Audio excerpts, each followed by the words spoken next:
Regardez, la dernière de Romain Bardet. Parce que on l'a dit en avant-course tout à l'heure, c'est un garçon qui a fait rayonner le cyclisme français ces dernières années. 4 victoires d'étape sur les routes du Tour, deuxième de Liège-Bastogne-Liège il n'y a pas longtemps encore. Il a été le premier porteur du maillot jaune cette année, Romain Bardet, qui, on l'a vu franchir la ligne touchée. On a vu ce petit geste de la main de Romain. Et cette image, elle est enregistrée, elle a quelques instants et elle dure. Il est resté comme ça, assis très très longtemps, Romain, qui réalise que c'est la fin. Ouais, je pense qu'il aurait rêvé se retrouver dans une échappée sur son étape en Auvergne. Il avait tenté, il n'y est pas parvenu, mais il parvient à être, j'allais dire dans la bonne échappée, non, mais quand même dans l'échappée avec des champions pour jouer la gagne sur la dernière étape de montagne.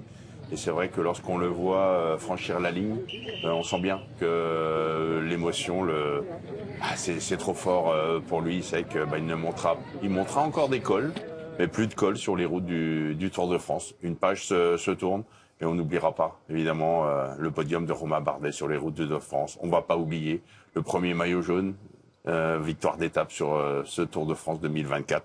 Merci Romain. Ouais, on vieillit. Moi, j'ai souvenir de Romain ici, sur ce plateau-là. Il n'avait pas encore fait le Tour de France. On était en 2012. Il y avait Raphaël Gemminani.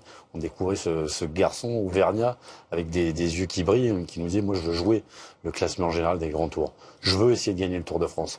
Alors, il n'est pas passé loin.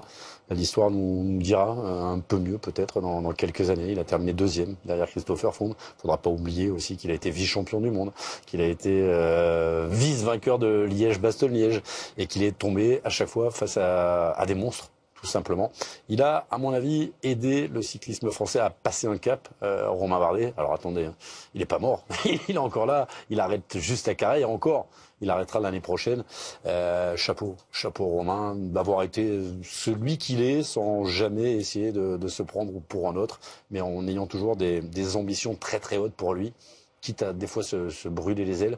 Mais je pense que Romain est probablement le coureur français qui est passé le plus proche de la vérité. Et regardez là, il a du mal à trouver ses mots, parce que pour aller faire ce qu'il a fait pendant 10 ans, ce sont des sacrifices, et c'est surtout une passion viscérale pour le sport cycliste qui lui vient de son père d'ailleurs.